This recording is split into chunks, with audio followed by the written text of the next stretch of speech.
And the reason I say that, because who are the candidates? It's Boston, it's Toronto, or it's Washington. And as insanely out of his mind as Isaiah Thomas is playing right now, and he's on a good team with an excellent coach, I mean, fourth quarter scoring on top of everything else, the fact of the matter is this. What it usually comes down to in the NBA usually is, of the good teams, who has the best player, who has the most special player. And when you look at the likely candidates to actually get there, apologies to Lowry and DeRozan and all those guys, and Isaiah Thomas, all those guys, the most special player in the East on a good team is John Wall.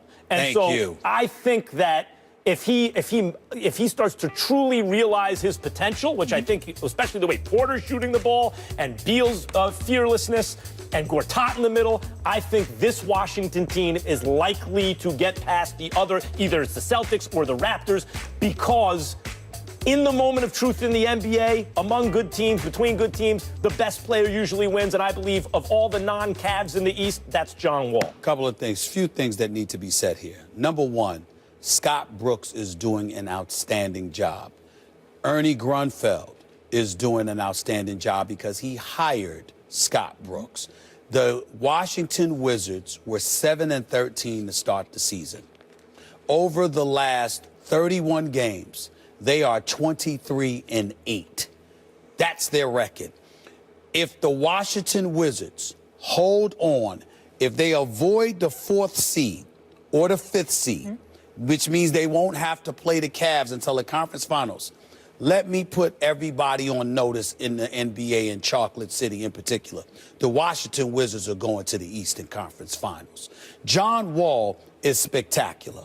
And here's why I say this. The numbers speak to you in terms of 23-10 and all of this other stuff.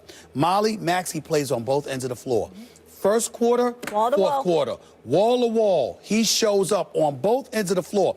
Dudes don't want him defending them. Bad enough he's lightning fast with the ball. Bad enough he's big enough and aggressive enough to get to the hole. He will attack you defensively. He's not going to get punked. That's a very big deal. Bradley Beal, are you ready for this, Max? My modern-day Allen Houston. This brother's got a smooth stroke. He can put it up. His numbers get better in the postseason. The problem with Beal, he don't show up every night during the regular season. But during the postseason, there. Otto Porter has come out of nowhere. Shooting the lights out. I mean, Otto Porter has been special. This dude, let me look at his number right here. 53% from the field. 46% from three-point range, 46.7% from three-point range. What did he shoot last year from three? Like I don't have the number in front of me. Marquise Morris, Martin Gortat, these guys, it's good. I'm not sure about their depth, even though I like Oubre and Thornton and these boys. But in the end, and not only that, with Wall, with Beal, and more importantly, with that fan base, which is special. I am here right now to tell the basketball world I'm looking forward to the Cleveland Cavaliers against the Washington Wizards in the Eastern Conference Finals. If they stay at a 2 or 3 seed, they can't be at the 4th or 5th seed. In order to do that, there has to be the 2 or the 3 seed. In order to do that, like John Wall, as I said, is differently talented than any other player who's not on the Cavs in the East on a good team, right? Like, yeah, Porzingis and different, Embiid, but especially of the guards. When you look at the good teams, he's the most talented player. I like his team. Here's what I'm looking for John Wall to join the Westbrook, Harden kind of level of point guard.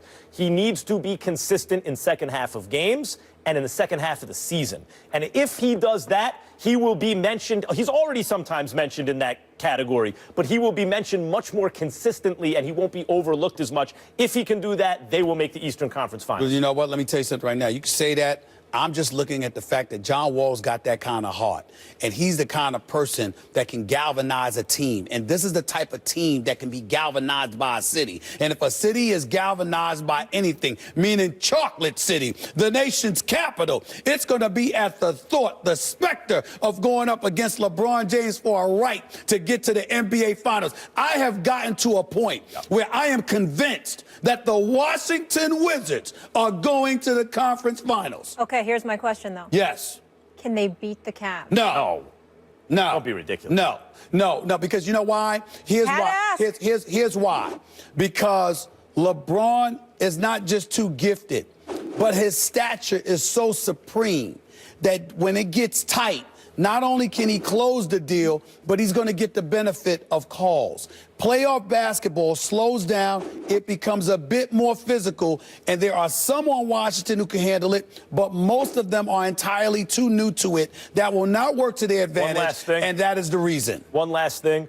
If it seems like LeBron gets a lot of lucky breaks, the ball happens to wind up in Ray Allen's hands, and if not for that Allen shot, whatever, it's not just because of calls. Michael Jordan teams, Magic Johnson, Larry Bird teams, Kobe Bryant teams, LeBron James teams. The role players seem to come up big in big moments, not only because they're good, but because there is so much attention placed on the star. Because the star is so great, you're always in a position to win the game at the end. I'll close it out this way. The Washington Wizards and the Cleveland Cavaliers will go a minimum of 6 games, possibly 7, if Washington holds up its ends of the bargain and gets to the conference finals. But the Cavs are certainly based on the seeding, yes, but I'm telling you, they're going to make it interesting because the Cavs take moments off. Washington's got to get there first. I mean, Boston and Toronto, I like them, but that's Boston will be very interesting, more so than Toronto, even though Dwayne Casey's a hell of a coach. Washington's going to the conference finals. Let's stay with the subject of stars. Perfect segue, Max. Many believe Brady cemented himself as the GOAT this weekend, while LeBron is on his way to becoming the GOAT. But which player is better in their respective sport? Plus, Martell